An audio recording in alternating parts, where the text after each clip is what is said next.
Hello दोस्तों, कैसे हैं आप सभी। आप सबने थंबनेल चेक कर ही लिया होगा। आज हमारे साथ एक बहुत ही खास शख्सियत है। आप सबके ना बहुत सारे कमेंट्स मिले थे, ठीक है। मेरे को पर्सनली भी इंस्टाग्राम पे बहुत सारे मैसेजेस आए थे। मेरे ख्याल से अभी आपका ना प्रेफरेंस फॉर्म वगैरह आपको फिल करना होगा, ठीक है। कि स्टेनो में कौन सी मिनिस्ट्री वगैरह किसको प्रेफरेंस दे, क्या लोकेशन का मैटर रहता है, ठीक है। आपने कहा था कि सर ये बता दो कि डीजीपीओ में स्टेनो की वर्किंग कैसी होती है। कमिश्नरेट में तो लगभग कहीं ना कहीं मिल ही जाता है इंटरव्यू आपको, पर स्पेशली मैंने सबसे टाइम लिया है, ठीक है। मैंने इनको बहुत पहले कहा था पर इनको आज टाइम लगा है। चलो कोई नहीं, आपको भी प्रेफरेंस फॉर्म में आपको मदद मिलेगी इससे, ठीक है। तो सबसे पहले सर थैंक यू कि आपने अपना जो कीमती टाइम है बच्चों के लिए निकाल के दिया, ठीक है। तो थैंक यू मोहित जी आपका, जो आप बच्चों के लिए जो ये आप करते रहते हो, बच्चों को बहुत हेल्प होती है। सर इसकी ना ज़रूरत भी थी। मैं सबसे पहले ना सर के बारे में थोड़ा बता भी देता हूँ ब्रीफ इंट्रोडक्शन में। सर का नाम नरेश जी हैं, ठीक है। और ये 2015 बैच से डीजीपीएम में सिलेक्टेड हैं और इनको ना रफली आप मान सकते हो 5-6 साल का एक्सपीरियंस है स्टेनो के ऊपर काम करने का। और इनको ना ओवरऑल एक आइडिया है कि डीजीपीएम में वर्किंग कैसी होती है। और इनको ये भी एक्सपीरियंस है कि कमिश्नरेट बेटर रहेगा आपके लिए या फिर डायरेक्टरेट बेटर रहेगा या फिर कोई और मिनिस्ट्री रहेगी। क्योंकि आपको पता है ना, जब आप किसी ऑफिस में जाते हैं तो आपको मतलब जो प्रिपेयर करता है ना उसको, एटलीस्ट स्टेनो के लिए सर ने प्रिपेयर किया, तो इनको तो आइडिया है ही। जैसे अगर मैं सीजीएल की कर रहा हूँ तो मेरे को पता है कि टॉप मोस्ट मिनिस्ट्री कौन सी है, कौन सी पोस्ट बढ़िया है, ठीक है। तो वही मैं सर सबसे पहले सर एक क्वेश्चन मैं आपसे जानना चाहूँगा कि स्टेनो की वर्क प्रोफाइल क्या है। कि कोई किसी भी ऑफिस में स्टेनो हो, ठीक है, तो वहाँ पे काम क्या मेनली करना पड़ता है स्टेनो को। या तो मिनिस्ट्री के अंदर हो या फिर डायरेक्टरेट के अंदर हो या फिर कमिश्नरेट के अंदर हो, कहीं पे भी हो। सर जो स्टेनो है ना, उसका मेन काम तो यही होता है, वो किसी के साथ भी अटैच हो, कमिश्नर के साथ हो, चीफ कमिश्नर के साथ हो या नीचे एडिशनल कमिश्नर के साथ हो। उसको फर्स्टली तो फाइल्स मूवमेंट देखनी पड़ती हैं। जो फाइल सर के पास जानी है उसका ट्रैक रिकॉर्ड रखना पड़ता है, कब गई कब वापस आई। और क्या हो गया, कॉलिंग का काम होता है। सर को कहीं ऑल ओवर इंडिया में जहाँ भी बात करनी है, मिनिस्ट्री में या अदर रीजन में, जहाँ भी वो कॉलिंग का काम हो गया। और पर्सनल जैसे सर का बिजली का बिल हो गया, मोबाइल बिल हो गया, लीव्स का रिकॉर्ड्स हो गया सर का, सर की एलटीसी वगैरह होगी, टूर प्रोग्राम हो गए, ये सारा रिकॉर्ड रखना पड़ता है। और जो आपके साथ ऑफिस में और एम्प्लॉय होते हैं और सर के अंडर में जो कमिश्नर हो गए या उनसे आपस में उनसे कोऑर्डिनेट करना होता है। मेन तो सर यही काम होता है स्टेनो का। अच्छा, मतलब कमिश्नर हो, एडीजी हो, डीजी जो भी है, जैसे कमिश्नरेट में कमिश्नर बोलते हैं और डायरेक्टरेट में डीजी बोलते हैं, यही है ना सर, ऐसा कुछ है ना। तो मतलब मेनली जो स्टेनो का काम होता है वो उनको असिस्ट करता है जो आपके हेड ऑफ द ऑफिस है, ठीक है। तो आप एक तरह से समझ सकते हो। अच्छा सर, एक बात पहले बताऊँ, मैं आगे बढ़ूँ इससे पहले, तो आपको कैबिन वगैरह भी अलग से मिलता है क्या? कैबिन सर वो ऑफिस के ऊपर है। अगर ऑफिस मतलब सही बड़ी जगह में बना हुआ है तो रिक्वायर मतलब अगर मिलेगा तो मिल भी सकता है। लेकिन ऑफिस अगर कंजस्टेड जगह में है, स्टाफ ज़्यादा है, स्पेस कम है, तो आपको कैबिन प्रोवाइड नहीं मिलेगा। वो ऑफिस टू ऑफिस डिपेंड करता है। तो मतलब एक बात है यार, अगर आप डीजी को असिस्ट कर रहे हो, डीजी के पर्सनल सेक्रेटरी हो, तो जो डीजी को मिलता होगा वो तो फिर स्टेनो को भी मिलता होगा। मतलब लग्जरी पूरी है स्टेनो के लिए, ठीक है। मेरे को तो ये लग रहा है, बाकी सर से पूछेंगे। हाँ सर, एक बात ये बताना, पूरे डिस्कशन पे चलेंगे सर। सबसे पहले ना ये बताना कि डीजीपीएम में आप वर्किंग हो, ठीक है, डायरेक्टरेट में। तो डायरेक्टरेट में बेसिकली स्टेनो का क्या काम होता है, मतलब कैसे पोस्टिंग वगैरह मिलती है, ऐसा थोड़ा बता दें। देखो अब बात आ गई है डीजीपीएम की। डीजीपीएम हो गया director general of performance management. इसके अंदर टोटल 18 डायरेक्टरेट्स आते हैं जिसके अंदर आपको पोस्टिंग मिल सकती है, ठीक है। अब 18 डायरेक्टरेट आते हैं तो आप पहले डीजीपीएम में जाओगे, उसके बाद वो आपको जो डायरेक्टरेट होगा 18 में से डीजी एचआरडी हो गया, डीजी वैल्यूएशन हो गया, डीजी विजिलेंस हो गया, डीजी एंटी प्रॉफिटेरिंग हो गया, डीजी एक्सपोर्ट प्रमोशन हो गया, डीजी लीगल सेल हो गया, ऐसे टोटल 18 है। इसमें किसी में भी आपको पोस्टिंग मिल जाएगी, ठीक है। उसके बाद क्या रहता है सर, ट्रांसफ़र का। हर डायरेक्टरेट में अब ये 2022 से स्टार्ट हुआ है, 5 ईयर के बाद स्टेनो की दूसरे डायरेक्टरेट में पोस्टिंग होगी। पहले ये नहीं होता था। अब आफ्टर 5 ईयर आपको वो डायरेक्टरेट छोड़ना पड़ेगा और दूसरे डायरेक्टरेट में जाना पड़ेगा सेम स्टेशन पे। यानी अगर आपकी पहली पोस्टिंग दिल्ली में है तो आप जो दूसरे डायरेक्टरेट में जाओगे वो दिल्ली में ही जाओगे। अब आता है डीजीपीएम की पोस्टिंग दिल्ली में होती है या ऑल ओवर इंडिया होती है, जो मोस्टली सारे लोग जानना चाह रहे हैं। तो डीजीपीएम की आप 90% पोस्टिंग लगा के चलो आपकी दिल्ली में ही होगी, ठीक है। 10% है कि आपकी अदर हो जाए। उसमें डीजीपीएम के कहाँ पे ऑफिस हैं, जैसे लखनऊ में भी है, चंडीगढ़ में भी है और इधर रांची वाली साइड भी है। तो मतलब मेट्रो सिटीज़ में है, हैदराबाद में भी है, जैसे सर मोहित जी बता रहे हैं। तो मेट्रो सिटीज़ में है मतलब ऑफिस, तो वहाँ भी आपको मिल सकती है अगर कोई लेना चाहता है। जैसे आप लखनऊ से आए हो तो आप तो चाहोगे ना मेरा होम टाउन लखनऊ मिल जाए, अगर वहाँ सीट अवेलेबल होएगी तो आपको लखनऊ में मिल जाएगा। ऐसा ज़रूरी नहीं है कि आप DGPM डाल दे तो आपको दिल्ली मिलेगा, मतलब 90% सिक्योर है उसको दिल्ली मिलेगा। अगर कोई बाहर लेना चाहता है तो वहाँ ऑफिस होगा और वैकेंसी होगी तो आपको मिल जाएगा, नहीं तो जब आपका ट्रांसफ़र का टाइम आएगा तब आपको भेज सकते हैं वो लोग। सर एक चीज़ आगे मैं बढ़ूँ उससे पहले एक चीज़ बताना, जैसे मान लो किसी को दिल्ली मिल जाता है इनिशियली, तो उसकी पूरा लाइफ टाइम सर्विस दिल्ली में रह सकती है क्या, या फिर है क्या कोई सिनेरियो कि वो दिल्ली से बाहर भी जा सकते हैं? 99% तो उसकी लाइफ टाइम पोस्टिंग दिल्ली ही रहेगी। अब 1% आगे रूल आ जाए कुछ है, अभी तक ऐसा रूल नहीं है। मैंने जैसे आपको भी बताया, दिल्ली 5 ईयर के बाद आपका सेम स्टेशन में ही ट्रांसफ़र होएगा। 18 डायरेक्टोरेट हैं तो 90 ईयर्स आप निकाल सकते हो, इतनी तो सर्विस किसी की होती भी नहीं है। तो देखो मैंने ना बहुत बार आपके कमेंट्स का रिप्लाई किया है, मैंने कहा है डायरेक्टरेट में अगर आपको एक बार दिल्ली मिल जाता है ना तो आप अपनी पूरी सर्विस जो है ना दिल्ली में निकाल सकते हो। और सर एक चीज़ बता दो, जैसे ना मान लो किसी को हैदराबाद मिल जाता है और दिल्ली जाता है वो, ठीक है, तो ये तो रहता है ना सिनेरियो कि 2 साल के बाद ट्रांसफ़र लेके आ जाएगा, क्योंकि DGPM में तो ऑल ओवर इंडिया बेसिस की लायबिलिटी होती है, तो ये ट्रांसफ़र हो सकता है ना? देखो जो एक बहुत बड़ी चीज़ मैं अब आपको बताने जा रहा हूँ, आप डायरेक्टोरेट का स्टाफ है तो आप लाइफ टाइम डायरेक्टोरेट में ही रहोगे, आप कमिश्नरेट में नहीं जा सकते, लोन पे भी नहीं जा सकते। हाँ कहीं डेपुटेशन पे निकलती है वहाँ आप अप्लाई कर सकते हो। डायरेक्टोरेट से कमिश्नरेट में CBIC में आप लोन बेस पे नहीं जा सकते। तो अगर आप हैदराबाद में डायरेक्टोरेट में होगे तो दिल्ली डायरेक्टोरेट में आ सकते हो, लेकिन आप दिल्ली से हैदराबाद कमिश्नरेट में नहीं जा सकते, बॉम्बे कमिश्नरेट में नहीं जा सकते, ऑल ओवर इंडिया कोई भी कमिश्नरेट में नहीं जा सकते। अब जब आप डायरेक्टोरेट का स्टाफ हो, आपकी ट्रांसफ़र डायरेक्टोरेट से डायरेक्टोरेट ही होगी। ये चीज़ आप अपने माइंड में हमेशा रखना। और मतलब दिल्ली आ सकते हैं? हाँ दिल्ली आ सकते हो, उसमें कोई इशू नहीं है। मतलब अगर आपको इनिशियली अगर कहीं बाहर मिलता है ना तो आपके चांस है दिल्ली आप आ जाओगे, ठीक है।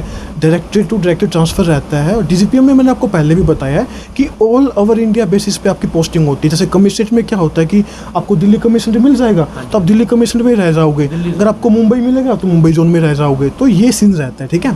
ठीक है, ICT ले सकते हाँ हैं, लेकिन इसमें ICT बैन है। हाँ जैसे सर कह रहे हैं कि ICT बैन है तो उसका बेनिफिट आपको नहीं मिलेगा। हाँ सर एक चीज़ और बताना मेनली, जैसे ना आपको थोड़ा बहुत अगर एक्सपीरियंस हो कमिश्नरेट वगैरह का भी, तो अगर कोई बच्चा अगर प्रेफरेंस डाले, अभी सिर्फ मैं CBIC डिपार्टमेंट की बात कर रहा हूँ कि कमिश्नरेट में मतलब जोन में, जैसे दिल्ली जोन हो गया, और डायरेक्टरेट में किसको प्रेफरेंस देनी चाहिए?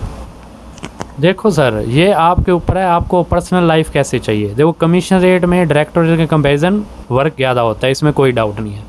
कमिश्नरेट में थोड़ा वर्किंग आवर भी ज़्यादा होंगे, डायरेक्टोरेट में आपको छूट मिल जाएंगे। अगर आप फर्दर स्टडी कर रहे हो तो डायरेक्टोरेट बेस्ट है। कोई आप C ग्रेड की तैयारी कर रहे हो या UPSC की तैयारी कर रहे हो या कोई भी एनी अदर, तो आप डायरेक्टोरेट फिल करो। लेकिन अगर आपको थोड़ा वर्क में ज़्यादा सीखना है तो फिर आप कमिश्नरेट बेस्ट है। लेकिन डायरेक्टोरेट की कट ऑफ कमिश्नरेट से कम जाती है, मतलब जिन बंदों की कम है और उसको दिल्ली भी चाहिए तो डायरेक्टोरेट पहले डाले। जिसको कमिश्नरेट में जाना है भाई, जिसको थोड़ा ये चाहिए पावर वाली जॉब चाहिए, तो फिर आप कमिश्नरेट में जा सकते हो। कमिश्नरेट में आपके पास पावर आ जाती है मेन, डायरेक्टोरेट में आपके पास वो पावर नहीं होती। हालांकि आप काम तो कमिश्नर के साथ और CC के साथ ही कर रहे हो, लेकिन वो वाली पावर नहीं होती जो कमिश्नर के पास कमिश्नरेट के अंडर होती है। एक पावर का फ़र्क है, बस ये है मेन डिफरेंस। अभी ना सर ने 3-4 क्वेश्चन और मेरे लिए निकाल दिए, पहले मैं पूछता हूँ, पहले मेरे को पूछने जरूरी है। हाँ पहला क्वेश्चन ना सर ने अभी कहा है कि अगर डायरेक्टरेट में अगर आपकी पोस्टिंग होती है ना तो आपको पढ़ने का टाइम मिलेगा, है ना। पढ़ने का आपको कोई इशू नहीं रहेगा, फर्दर प्रिपेयर कर सकते हो, UPSC के लिए भी कर पाओगे, इजीली कर सकते हो, ठीक है। अब सर आपने एक चीज़ बीच में कही थी, मैं 3-4 क्वेश्चन मेरे को पूछना पहले ये, आपने कहा था कि ग्रेड C D ये क्या होते हैं सर, ये बताना एक बार स्टेनो में क्या क्या होता है। देखो SSC पेपर कंडक्ट करता है, जो स्टूडेंट दे रहे हैं उनको पता होता है C and D grade. D grade में तो आप 2400 ग्रेड पे आते हो, C में क्या होता है 4200 और 4600, ये ग्रेड पे होते हैं। और D में 80 की स्पीड का आपको टेस्ट क्लियर करना पड़ता है और C में 100 की स्पीड का टेस्ट क्लियर करना पड़ता है, ये तो कैंडिडेट्स को पता ही होगा। और मेन क्या है, C में आप मिनिस्ट्री में भी जा सकते हो, मिनिस्ट्री ऑफ एक्सटर्नल अफेयर भरो आप, उसमें आपकी लाइफ टाइम दिल्ली रहेगी। और आप फॉरेन कंट्रीज़ में भी जा सकते हो, मिनिस्ट्री ऑफ एक्सटर्नल अफेयर। मेरा एक फ्रेंड ही है, वो फॉरेन कंट्री में गया हुआ है, अभी मिनिस्ट्री ऑफ एक्सटर्नल अफेयर में उसकी ज्वाइनिंग हुई थी 2015 बैच में, अभी वो साउथ अफ्रीका में गया हुआ है। तो अगर कोई फॉरेन कंट्रीज़ में जाने का इच्छुक है तो MBA सबसे पहले भरे। और इस बार में आप साहब को पता होगा DOPT ने 1000+ वैकेंसी निकाली है, उन सब की ज्वाइनिंग दिल्ली ही होती है और वो सबसे बेस्ट है। अगर किसी के 130+ मार्क्स हैं, जनरल कैटेगरी की बात कर रहा हूँ मैं, तो उसको DOPT ईजिली मिल जाएगा। कोई अगर 125 120 है तो वो डायरेक्टोरेट में, अगर उसको दिल्ली लेना तो वो डायरेक्टोरेट भरे, या दिल्ली जोन भरे। जोन और उसमें मैंने आपको बता दिया कमिश्नरेट में थोड़ी पावर ज़्यादा है, वर्क आपको थोड़ा टाइम भी ज़्यादा देना पड़ेगा, स्टडी में आपको इशू हो सकता है फर्दर स्टडी में, बस पावर मिलेगी। और अगर फैमिली को टाइम देना है तो आप दिल्ली जोन के लिए फिर डायरेक्टोरेट पर हो। सर चलो ये क्वेश्चन तो आपने बताया, पर सर आप पावर की बात कर रहे हो तो पावर किस सेंस में आप बात कर रहे हो? पावर लाइक जैस आपने रोड पे जा रहे हो, किसी पुलिस वाले ने रोक लिया, पावर यही कह रहा हूँ मैं। या एक सोसाइटी में पावर जी कमिश्नर का पीए है, लाइक दैट। फैमिली में हर किसी को होता है जी, वहाँ पे दिल्ली नॉर्थ के कमिश्नर है उनका पीए है। किसी शॉपकीपर पे जा रहे हो, मैं जीएसटी डिपार्टमेंट कमिश्नर का पीए हूँ, कुछ डिस्काउंट मिल जाए, लाइक दैट। ये होता है आप जब आप शॉपिंग करना जाते हो तो। मतलब ये बेनिफिट मैंने कहा था ना, जो कमिश्नर के पास जो अटैच होता होगा तो उसके लिए तो ये लिबर्टी है भाई, है ना। तो उसको ये बेनिफिट्स तो मिलेंगे ही मिलेंगे, क्योंकि आप पर्सनल सेक्रेटरी हो, वो भी कमिश्नर सर के, ठीक है। तो ये चीज़ें मेरे ख्याल से आपको क्लियर हो चुकी होगी कि वर्क प्रोफाइल क्या होता है, डीजीपीएम और जो जोन वगैरह, जो कमिश्नरेट वगैरह में क्या वर्किंग का कल्चर रहता है, उन्होंने सर आपको बता दिया, ठीक है। और सर एक चीज़ और आगे बढ़े कि अगर किसी को ऑप्ट करना हो तो मेनली पहले मिनिस्ट्री को ऑप्ट करें या सीबीएसई डिपार्टमेंट को ऑप्ट करना चाहिए? देखो मिनिस्ट्री सबसे बेस्ट है। अगर आपके रिटर्न में अच्छे मार्क्स हैं तो आप मिनिस्ट्री में जाओ, जैसे डीओपीटी मैंने जो अभी आपको बताया, मिनिस्ट्री ऑफ एक्सटर्नल अफेयर्स, तो उसमें दिल्ली मिल जाएगा आपको। फिर देखो फॉर्म तो ऑप्शन तो आपको सारे ही फिल करने हैं, कोई वैकेंट नहीं छोड़ना। आप ये मत सोचो कि मेरे नंबर ज़्यादा हैं तो मैं सिर्फ ऊपर मिनिस्ट्री भर दूँ, नीचे वाले छोड़ दूँ, ऐसे बिल्कुल गलती मत करना। आपका सिलेक्शन कहीं नहीं होगा, आपको सारे के सारे ऑप्शन भरने हैं, सारे के सारे डिपार्टमेंट भरने हैं। सीबीडीटी भी है, इनकम टैक्स ऑफिस, उसमें भी अच्छी पोस्ट है, उसमें प्रमोशन भी फास्ट है, तो इसलिए ऑप्शन सारे फिल करने हैं। मिनिस्ट्री को आप पहले रखो, एक्सटर्नल अफेयर, और डीओपीटी भी सबसे अच्छी है। बाकी प्रमोशन का अगर बताएंगे तो फिर उस पर भी आते हैं अभी। चलो सर, आपने प्रमोशन की बात छेड़ ही दी है ना, तो ये बता दो कि अभी जैसे अपने डायरेक्टरेट के अंदर, जैसे डायरेक्टर डीजीपीएम में प्रमोशन का क्या एस्पेक्ट है स्टेनो का, ठीक है, और सैलरी स्ट्रक्चर क्या है? देखो अगर डीजीपीएम की पर्टिकुलर बात करूं तो सैलरी आप 2400 ग्रेड पे लगोगे तो इसमें आपकी इन हैंड 40,000 के अराउंड आ जानी चाहिए आज की डेट में। और बाकी प्रमोशन पहले कम था, अब तो 10 ईयर्स हो गया, मतलब 10 ईयर्स बाद ही आप 4200 में पहुँचोगे। ये है थोड़ा डीजीपीएम में प्रमोशन स्लो है। और कमिश्नरेट में भी अब 10 ईयर ही हो चुका है, आप लोगों पे 10 ईयर का ही रूल अप्लाई होगा। हाँ, जो मैं इस बार कह रहा था आपको, डीओपीटी ने 1000 प्लस वैकेंसी निकाली हैं, उसमें अभी भी 5 ईयर्स में लोग प्रमोट हो रहे हैं। अब आपके टाइम पे वो अगर 10 हो जाए उसका हम कुछ कह नहीं सकते। तो डीओपीटी आप फर्स्ट भरो, उसमें आप मिनिस्ट्री में जाओगे। एक्सटर्नल अफेयर में भी आई थिंक 5 ईयर ही अभी, उसमें शॉर्ट ही नहीं है मुझे, तो मतलब उसमें 5 ईयर रहेगा। हमारे में 10 ईयर हो चुका है डीजीपीएम में, ये एक थोड़ा नेगेटिव पॉइंट है अगर मैं डायरेक्टरेट की बात करूँ तो। बाकी आप फर्दर प्रिपरेशन करते रहो सी ग्रेड की, एक बार कहीं पे लग तो जाओ एटलीस्ट। सही बात है सर। मेन बात ये, कुछ आना स्टार्ट हो जाएगा तो आपको भी लगेगा। मतलब सर की बात सही है ना, मैं कहता हूँ कई बार आपको कि एक बार जॉब लगने के बाद आपके ऊपर जो मेंटली जो प्रेशर रहता है ना जॉब का, क्योंकि एक बार इनकम आपकी आती रहती है, फिर आप और अच्छे से प्रिपेयर कर पाओगे, ठीक है। तो सर ने वो सारी चीज़ें आपको बहुत अच्छे से बता दी हैं। सर एक चीज़ और बता दो, जैसे कई दोस्त पूछ लेते हैं कि सैटरडे संडे ऑफ रहता है क्या, या सैटरडे संडे को भी कमिश्नर सर की कॉल आ जाती है क्या, ये काम करना आपको? हाँ, आपको देखो कॉल तो आ सकती है सैटरडे संडे, उसमें कोई इशू नहीं है, छोटा मोटा कोई काम हो तो आ सकती है। लेकिन जो मेन बात है ऑफिस आना, वो तो मेरी 6 ईयर प्लस की सर्विस हो चुकी है, मैं आज तक सैटरडे संडे ऑफिस नहीं आया। अब आप लोगों को का भी मेरे ख्याल से यहीं रहेगा। मैं जब 6 ईयर में एक दिन भी नहीं आया सैटरडे संडे, तो आगे आप लोग भी शायद नहीं आओगे, उम्मीद करता हूँ। तो मतलब सर ने ये भी आपका डाउट क्लियर कर दिया, मेरे ख्याल से अब डाउट नहीं रहेगा, ठीक है।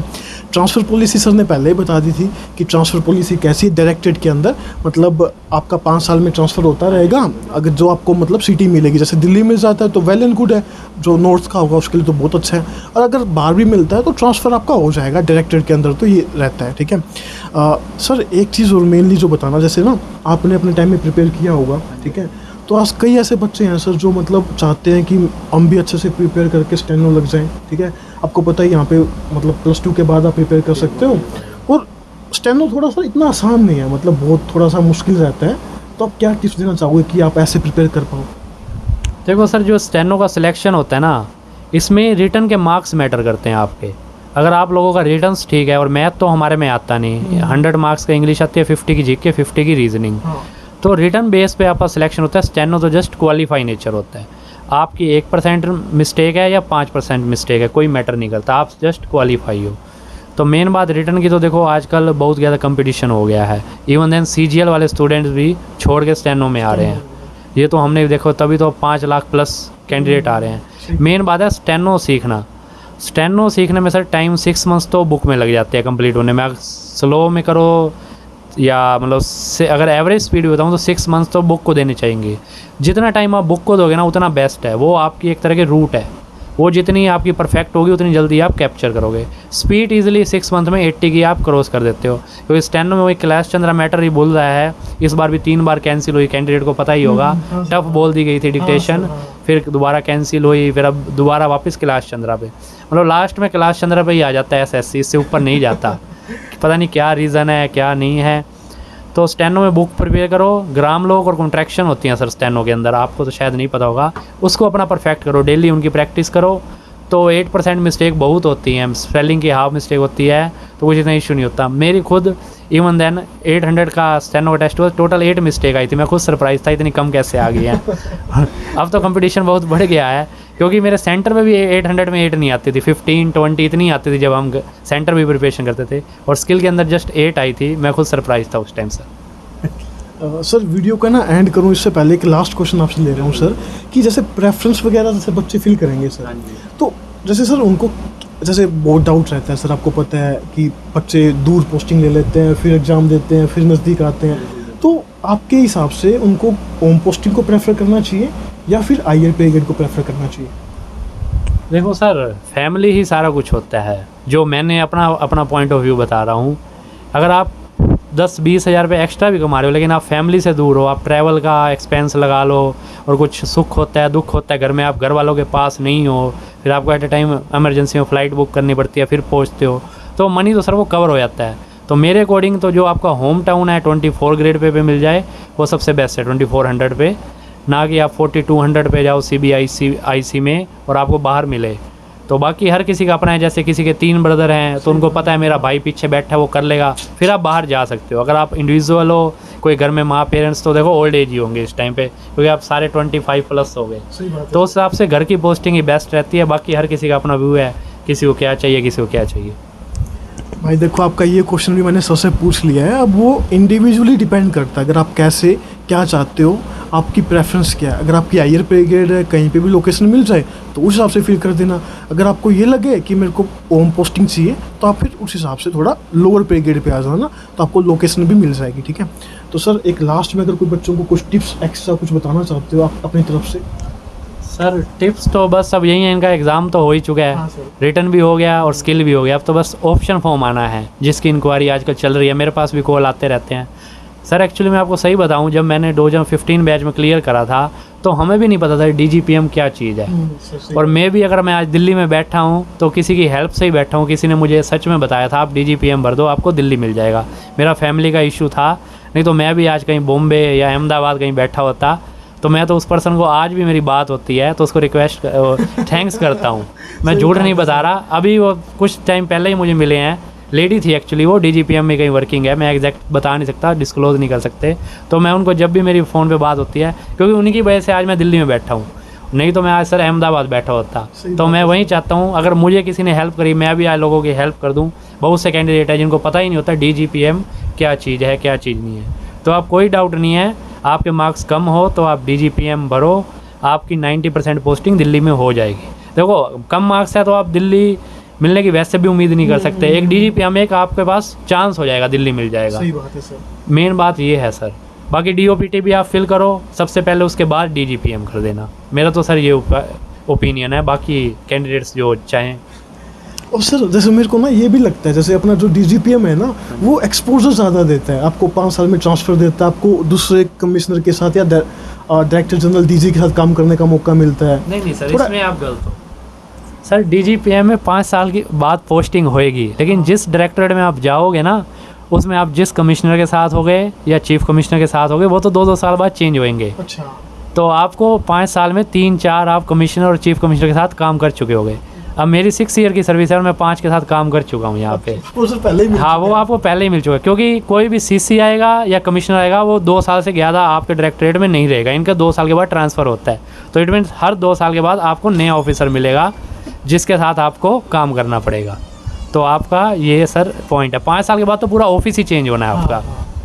चलो ये भी अपना डाउट क्लियर हो गया, मतलब एक्सपोजर तो आपको मतलब 2 साल 2 साल के बाद ही मिलना स्टार्ट हो जाएगा। वो वैसे ही है, जब ज्वाइन करोगे तभी एक्सपोजर स्टार्ट हो जाएगा, आप कमिश्नर सर के साथ डायरेक्ट अटैच रहते हो। और एक तरह से सर ये मतलब एक अच्छा फील होता है ना, आप किसी ऑफिसर के साथ डायरेक्ट अटैच हो, जो भी मतलब काम होते हैं तो आपका तो एटलीस्ट काम आपका तो रुकेगा नहीं, ठीक है। तो मेरे हिसाब से मैंने सर से सारे क्वेश्चन ले लिए हैं। अगर फिर भी मैंने आपको कहा था अगर कोई डाउट हो ना तो कमेंट बॉक्स में कमेंट कर देना, और मैं कोशिश करूँगा कि सर पर्सनली उनका रिप्लाई कर दे। और मैं कोशिश ये भी करूँगा कि डिस्क्रिप्शन में इनके इंस्टा का लिंक दे दूँगा आपको मैं, ठीक है। तो आपको कोई अगर कुछ पर्सनली जानना हो तो वहाँ पर भी आप सर को जाके मैसेज कर सकते हो, ठीक है। Thank you sir, thank you sir, time Mohit ji बहुत बहुत धन्यवाद थैंक यू आपका। सर। ओके, मिलते हैं bye. नेक्स्ट वीडियो में।